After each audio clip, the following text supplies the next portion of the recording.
પુરાણા જમાનાથી આગળ અને મુઠ્ઠી ઊંચેરા માનવીઓની આ વાત છે, જેઓ સર્વકાળમાં સર્વ દેશમાં અનન્ય અને સન્માનનીય છે.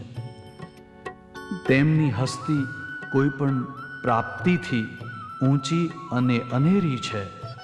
આત્માના તેજથી ઇન્સાનિયત અંકાય છે. આત્માના તેજથી ઇન્સાનિયત અંકાય છે. આત્માના તેજથી ઇન્સાનિયત અંકાય છે. આત્માના તેજથી.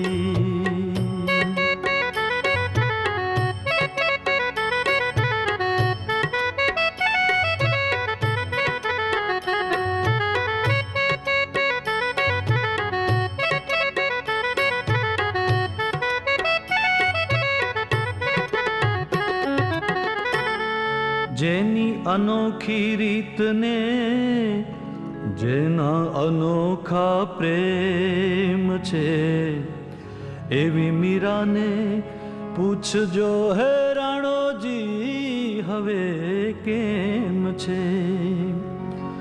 ઝેર અમૃત થઈ જતા જે નયનથી નિહાળતા, વશ વિભુ એને હતા ને પતિએની પાળતા.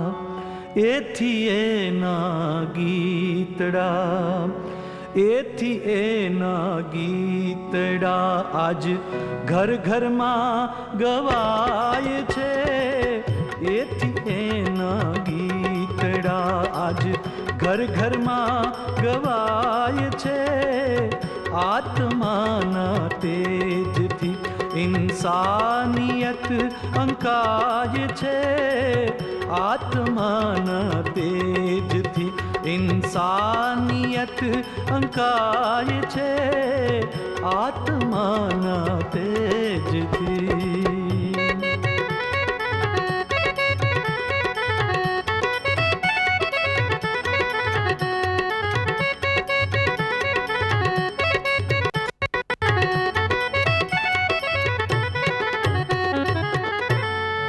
વણકરનો એ દીકરો ને નામ કબીરદાસ છે. જેના એક એક શબ્દોમાં સત સાહેબનો વિશ્વાસ છે. રામાનંદનો ચેલકો ના બીજું ભણતો હતો, રામને રહીમને એક તારે વણતો હતો.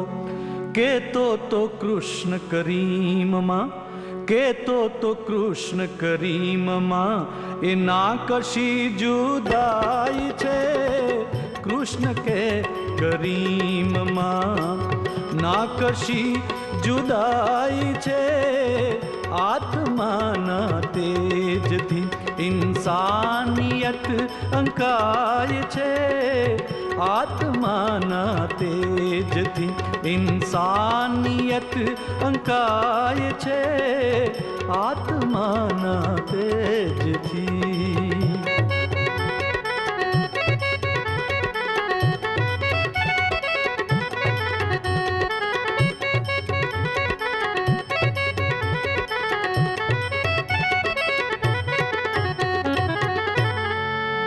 દૂરના નહીં નજદીકના નરસિંહને નિહાળજો. સાધુડાની સંગમાએ કરતાલને ખખડાવતો. જમાનોથી એક પાઈ પણ એ હુંડિયો લખતો હતો. શેઠ જેનો શામળો એ પ્રેમથી સ્વીકારતો. હરિજનનો એ લાડક્યો, હરિજનનો એ લાડક્યો પણ ગાંડામાં ગણાય છે. હરિજનનો એ લાડક્યો પણ ગાંડામાં ગણાય છે.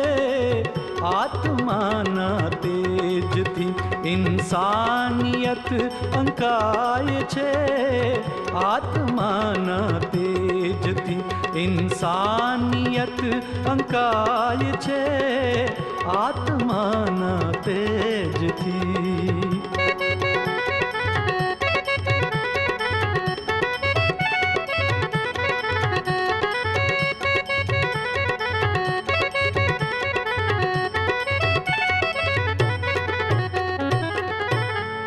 શુક્લકડી કાયા અને સુદામાનો ભાઈ છે. એ જ પોરબંદરનો રહેવાસી ગાંધી નામે ઓળખાય છે. સાધન મહી છે રેટિયો ને તકલીઓ પંકાય છે. પણ સત્ય અને અહિંસાથી એ મેદાન મારી જાય છે. મરણથી જીવિત છતાં મરણથી જીવિત છતાં શહાદત એ પંકાય છે. મરણથી જીવિત છતાં શહાદત એ પંકાય છે આત્માના તેજથી. ઇન્સાનિયત અંકાય છે આત્માના તેજથી. ઇન્સાનિયત અંકાય છે આત્માના તેજથી. આત્માના તેજથી. આત્માના તેજ